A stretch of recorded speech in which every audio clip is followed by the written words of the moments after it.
This is Believe in Buckeyes. I'm Brian Browning. This is All-American quarterback Chindy Chekwa. Man, how you doing today? It's like spring is finally here in Ohio, man. I know spring ball is wrapping up, but spring is here.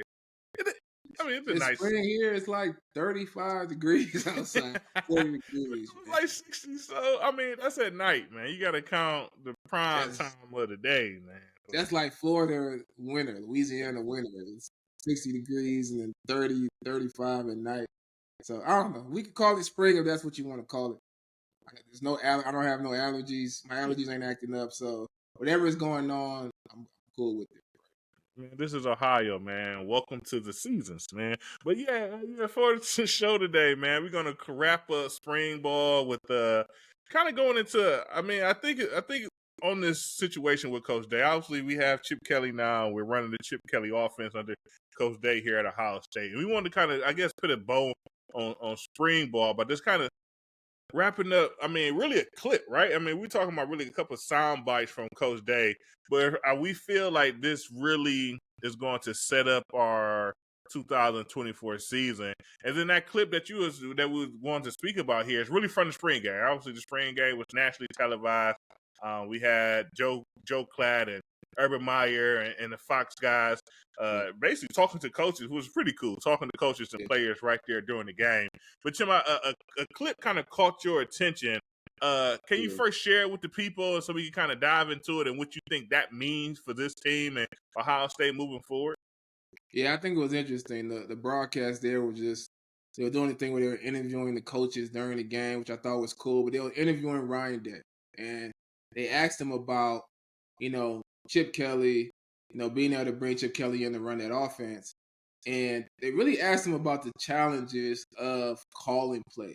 And the first words that came out of his mouth in response was, there's only so much time in the day, right? It didn't even directly answer the question, but he just talked about how, when you're the play caller, you're not just coming up with plays, you're coming up with contingencies, you're coming up with scenarios, you're coming up with calendars, you're trying to anticipate what the other team is going to do. And it's just a consuming thing that you're going through over and over again in preparation for the game and during the game.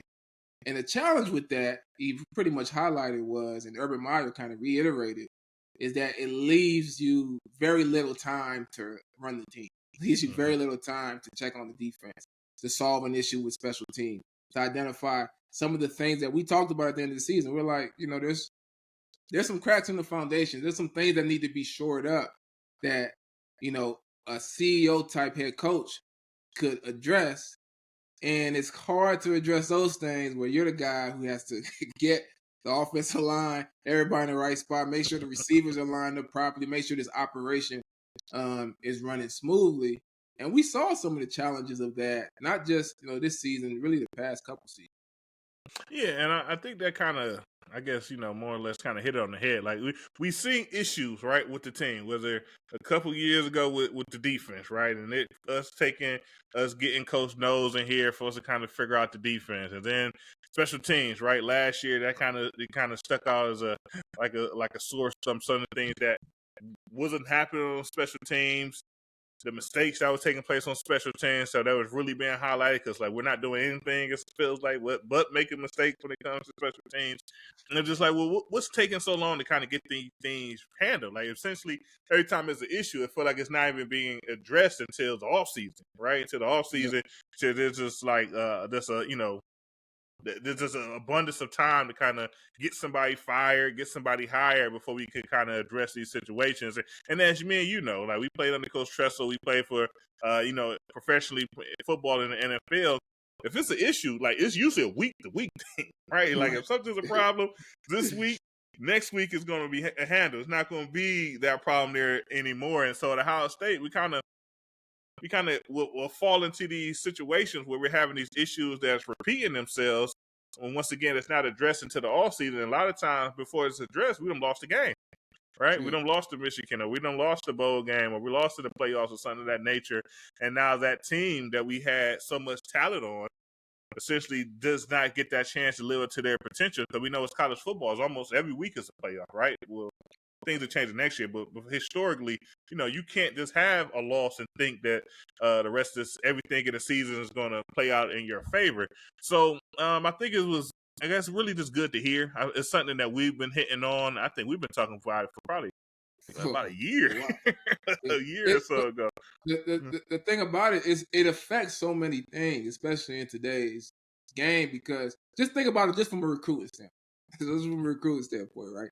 You're trying to get top receivers, top quarterback, top offensive line, etc.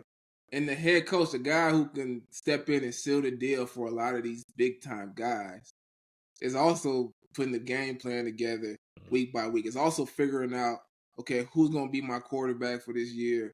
It's trying to figure out, okay, how are we going to prepare for this team week 1, this team week 2. And it's just so many.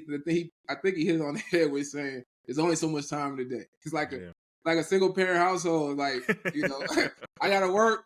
I got to take care of these kids. I got to go, it's just, there's too many things to solve for when you're the lead guy and you got to be the one leading this offense. And I think, you bring in a Chip Kelly, he can go show up for that top quarterback recruit. Imagine Chip Kelly walking into your school and offering you. It feels like a Ryan Day walking in. He could go help seal the deal for that top offensive line. Or Ryan Day could step in and do that as well. So I think it just gives them so much more of a foundation to be able to have everything set, everything in place, and to solve for those issues, man. You talked about it, how an issue shows up week 2, week 3, and it feel like we don't get it solved for to the end of the year in the off season. We go find a coach, etc. That's really unacceptable. And I think the reality is, I think hearing that clip, it shows you that Ryan Day knew it was unacceptable. Like, he knew that there needed to be a solution, but it took him some time to identify who that guy is that he trusts to take over. And the interesting part is the guy who used to coach him, right? Right. I mean, I think we spoke about it the most, though. If you remember, right before the bowl game, we played Missouri, and they're doing the pressure. They got both head coaches up there. And Missouri head coach had to kind of say, like, I had to look in the mirror. Like, my whole career, I always was the play caller for my teams. And I had to look in the mirror and say, like, if I'm giving my team the absolute best opportunity to be successful, me trying to hold on to this play calling thing. And he was, just kind of going on how he gave it up this season, and it was the best season that they're having. Obviously, they played in the Cotton Bowl, and they won the Cotton Bowl, right? So it was a really successful season for Missouri. And it was funny enough that Coach Day had to be sitting right there, Right. and his head had to be running like, man, like I've been trying to. I want to do the same thing, type of situation. And obviously, he just, he couldn't do it. But now, now we expect to see those changes. So now, I mean, it's a little bit more, I'm not going to say pressure, but it's like, now we don't expect, it to be short yardage situation issues, carrying on from week to week, or if something is going on with the long snap on punt, we expect it to be dressed next week, and it's no longer, him, Ryan Day just kind of saying the right thing in the media. Like, it's going to have to show on the field kind of right away once we kind of see those issues. And stuff is going to come up, right? I mean, nobody just rolls out there and be perfect. We don't, I mean, that wouldn't even be fun. But we do expect them to kind of improve, and essentially from week to week, had different situations, be able to show that they've made it a point of emphasis, they improved on it, so the next week it doesn't pop up again. And I think that's really how you build a championship team. Yeah, I agree. So, we continue to hold their feet to the fire and put the pressure on them. But I think, this is the first time, I think, since Ryan Day has started coaching here, that the staff is intact in the way where I think they are really prepared for that pressure. I think they're really ready for, this run and this opportunity that's ahead of them. Who knows how it ends up, but I think that everything is in place right now to for sure get it done. Yeah, that's for sure. So, so that pretty much wraps up spring ball. I mean, I think leaving spring, there's still some competition, right? Quarterback competition still to be determined. It seemed like other things might be shored up. Like I said, it seemed like the offensive line situation maybe, they might take it to fall camp. But I think I like what I see in Hinsman at right guard and McLaughlin at center. Tight ends, young, but I think someone will kind of rise to the top there. And then I guess I got to mention that it seemed like, the transfer portal hit. So far, I know it's still open for another week or so. Seems like it's been pretty light for Ohio State. Obviously, we announced already that we was losing Dalen Hayden. I think we lost a safety as well. That was a younger player for Ohio State. So, it could have been. I don't know. So far, it's been pretty light, right? Yeah, and there's not really a position that I could point to where I'm like, I expect a lot of transfers. I guess there maybe at receiver there's a potential, but there really, there's not a lot of set positions at receiver. You got kind of I guess you could call the top two spots probably Emeka Ibuka, probably Carnell Tate. Obviously, we've seen a lot from Jeremiah and what he's probably going to bring, but he's still coming in as a freshman. And there's a bunch of other guys who are all kind of in the same spot. So I feel like, you still have opportunity. In their minds, there's still opportunity to go win out in a position. And then, look across the board, you got veteran guys in key spots. You got young guys behind them in those spots. So usually when you have that kind of mix, you're at Ohio State type school, you're kind of safe in the transfer portal for the most part. So so good. So that pretty much wraps up spring. But I think right now, obviously the spring game for Ohio State was about a week ago. But other teams had their spring game as well, including one of our former guys, Kyle McCord in the Syracuse. What was it? The Syracuse Orangeman. Yeah. Orangeman, some of the sorts, yeah. But he went out and it looked like his highlights was going around Twitter. I know you put a few out there yourself, man. So I think it's really worth the conversation, right? To kind of talk about Kyle McCord being with Syracuse, us now back into another quarterback competition situation. I think I'm not gonna say it's pressure, but wouldn't it be almost kind of funny if the guy that whoever wins out of Ohio State is not clear cut better than Kyle McCord next year? It would be kind of like, did we drop the ball? Did we gamble on something that wasn't there? I think it's really worth the conversation. I've been wanting to have this conversation for a while, man. I think other stuff is coming up, but now this is time to have it. Is it any worry or concern on your part that our quarterback that takes the rim next year is not better than Mr. Kyle McCord? I honestly, I don't think that is going to happen. It's possible. So for me, when I watch Kyle McCord, really since the first time he ever stepped on the field and threw a pass, I always felt like he had one primary issue over everything. The way he plays, I feel like his operation is just slow. And he's gotten better at it. Incrementally better.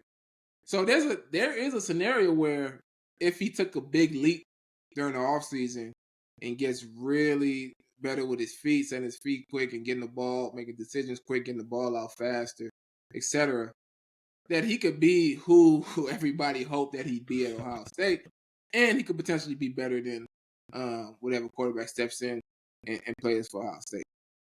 The one reason why I say I don't think so, even if McCord gets better, and I hope he does and continues to improve, because I think he can throw the ball when everything is right. He throws the ball pretty well.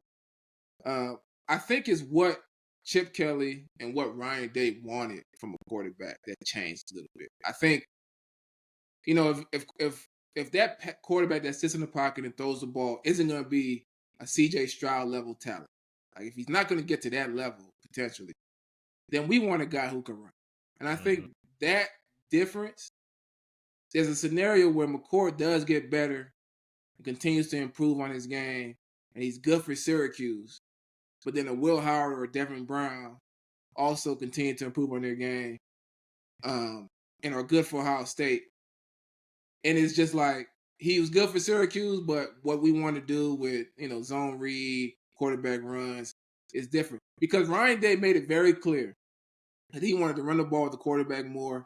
And I think that's to put less pressure on that quarterback to make these throws, put less pressure on the offense, create some simplicity in the offense, so that when you have talented guys, they can just go out there and impose their will, and then you can still run that Ryan Day type offense when needed. So it's possible in my opinion, but I think what Ryan Day wanted in a quarterback is part of the reason why there was a parting of ways between McCord and Ohio State.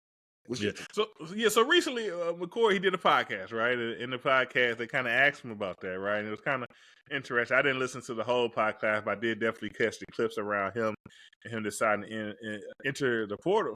And so it's kind of like, it's funny because, like, everyone, when it happened, everybody was like, there's just rumors like his dad basically stormed in Coach Day's offense and was like demanding NIL money and demanding that, his son is guaranteed to be the starter next year. Put the money on the table. And put the money on the table, right? Like, it's like pounding a fist type of situation. And then funny enough, obviously McCord, he didn't go into all that, right? But it seemed really likely, like the way he had said it, because basically it was like, hey, yeah, we met with Coach Day right before the portal opened, and he said basically like, competition is going to be, at that quarterback position next year. We're not just giving you the spot. And then that night he went home, and I think it said he entered the portal, like, the first day at 12 a.m. his name was in the portal. And he's like, basically went to bed like any other night. And he woke up at 6 in the morning to like 100 alerts, and basically everything going crazy, saying that Kyle McCord had entered the portal. And obviously, I mean, we discussed it enough, like, right? I mean, he had to do what was best for him, right? When it come down to it, like, it was going to this last year of college football, and if it's competition at the position, we spoke about it. If it's competition at the position, most likely, him playing 12 games, they didn't see everything they wanted to see out of him, so they want to try to bring somebody else in, kind of get that role. So there's a good chance that he loses that spot, and whatever. Obviously, you could say we want to see the guy stay and compete, try to get better, and earn that position. That he's by far tip top the guy for the job. But he decided to kind of take his situation elsewhere. He spoke highly of Syracuse and Coach Fran Brown, and basically everybody's making offers to him. But, Fran had jumped on the plane to come see him in person. And at that point in time, he kind of decided, what he wanted to do from there. It was funny enough. Another thing I thought that was really funny in that interview was that he said, like, he kind of confirmed some of that tampering. He was like, I wasn't one of those guys that jumped in the portal and knew where I was going. I jumped in the portal, like, really, like, trying to figure out what was next for me. But he kind of, so that lets you know that, some people are getting some DMs or some messages before they decide to leave the program. But it was interesting. But to me, it's just almost like, I think our next quarterback, whoever we to go with, Devin Brown, Will Howard, they definitely better look better than Kyle McCord. I mean, if not, it's like, did we gamble? Like, was it, did we gamble? Like, I mean, because I think we both had been on the standpoint here is that, yes, Kyle McCord has some flaws to his game, but was he good enough to get Ohio State everything that we wanted out of last season? I think we both could say yes. I mean, we lost one game with him as the starter, right? We lost to Michigan. And it's not like it was a game we got blown out. I mean, we was driving in the fourth quarter with a chance to win it.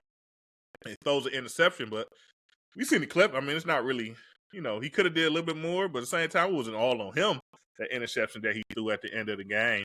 And we saw the play against Notre Dame. I always stand on that. So he made to win that game and get us down to the 1 yard line. So, I mean, we've seen some things out of McCord, but, obviously we decided to move on. But I don't know. I think it's just really worth the thought. Like, if something's there for that, he goes out and had his outstanding season at Syracuse, did we, not do everything in the right order for Ohio State in the 24 season?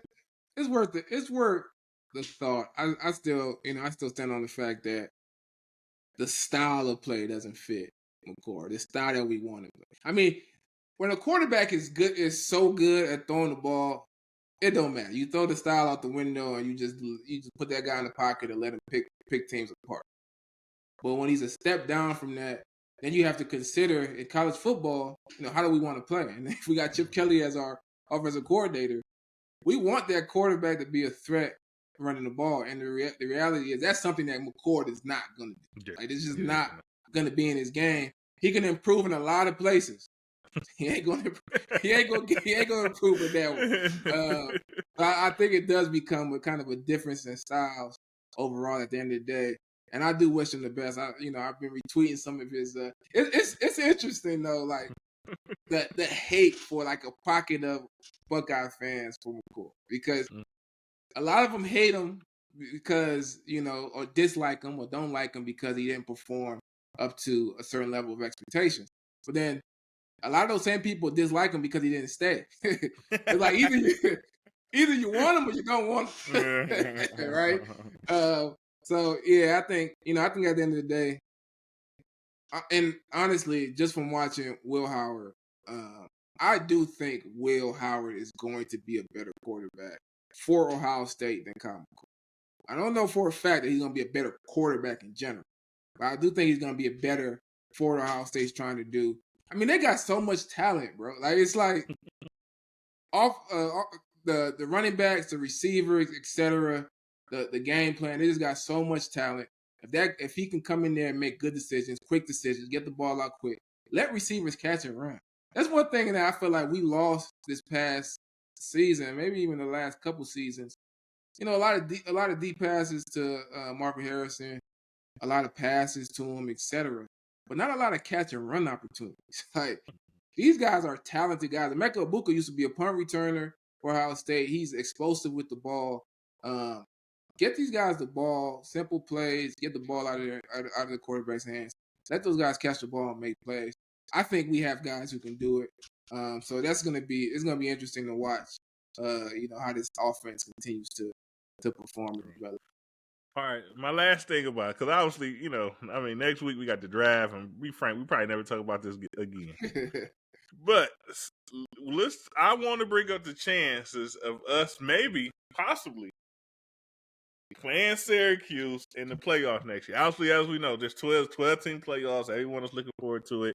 I'm looking forward to it as well, but I'm still on the bandwagon. We need to decrease some games in the regular season. We're gonna have so many games in the playoffs, but we can dive into that at another time. But Syracuse has if you're looking at strength of schedule, we looked at this. I've been looking at it for months, but looking at the strength of schedule, they have the 9th weakest schedule of all of college football. If you look at the schedule, there's not a lot of competitive games there. Obviously, they play what do they play? What conference are they in now? ACC? I think they're in the ACC. I'm looking at the schedule. They have North Carolina State that will be ranked in the preseason about 18th, 20th or so. And they have Miami, who's like basically at the back end of a preseason ranking. But if you look at the rest of the teams, just no one there. Like they don't have to play a Clemson this year. They don't have to play a Florida State out the ACC. There's a pretty good chance that, in my opinion, Kyle McCord, their new coach, Fran Brown, he was able to get several talents out of the portal to come in with Kyle McCord. I mean, this team really has a shot, in my opinion, to maybe make some noise in college football. And, you could potentially, like I say, 12-team playoffs, you could potentially lose a game, maybe 2, and still squeak your way into those playoffs. So, I don't know, man. It's just, I think Syracuse, this season at least, I think, obviously they got a new coach, right? So, right. The year before that, coach had to leave. So, there's definitely some, some situation going on there with some losing. So, I feel like they have an opportunity here to really rebound and make some noise in college football. This is really looking at the guys that got on the roster and the schedule. So. Yeah, Syracuse, to me, I think they've been doing a better job of recruiting. But because of transfer portal, some of those guys come in Syracuse, they play well, they leave Syracuse, right? So they haven't been able to be consistent. But with the new coach, Kyle McCord, listen, one man's trash is another man's treasure. One team's college football team's trash is another team's treasure. And Kyle McCord was a big get for Syracuse, a huge get. Ask any Syracuse football fan, they are pumped up, they're excited. Buckeye fans are like, oh, wait until week whatever. No, they're excited about McCord being out there. They're excited. They've been able to recruit some receivers. They got a kid from Georgia who's a big playmaker. Kyle McCord is going to have some weapons to be able to potentially take that team through a schedule, which it doesn't look, as you mentioned, this doesn't look all that tough. Now, we say tough when we compare those teams to like the best teams. We don't know what Syracuse is going to be, but they definitely have a shot. And man, it'd be a beautiful thing. It'd be a beautiful thing of Ohio State play Syracuse if Ohio State wins. Yeah. Only if we win, right? Other Only if than we win, win. right. But Other than that, turn into a nightmare. Yeah, real quick. But I'm not worried. But I just think it's funny that it's a chance. It's a chance right now. I mean, it's gonna leave it at that. So I mean, so this week up we have the NFL draft. So next week we'll be talking about our Buckeyes and see where guys land and how we feel. Who surprised? Who was snubbed? Things of that nature. We'll bring that to you guys here. Also wanted to shout out Dalen Hayden. He made his commitment to play with Colorado Buffalo. So he's down there with Dion and the boys. So, I mean, one thing for sure, they're going to be on TV. So they're going to be on national television. I don't care who they're playing against. He's going to be in prime time. He's going to get opportunity to carry the ball in front of everybody. So, I'm excited for him. I'm going to be tuned in. I'm going to be supporting. So, we wish him the best for sure. That's for sure. And that's our show for the week. Please follow us on YouTube. Please subscribe to our channels on the podcast stations, Apple, Spotify, things of that nature. And we will catch you guys next time. We like to end all our shows with a nice OH. All right, yo. Go Bucks. Catch you guys next time. Go Bucks.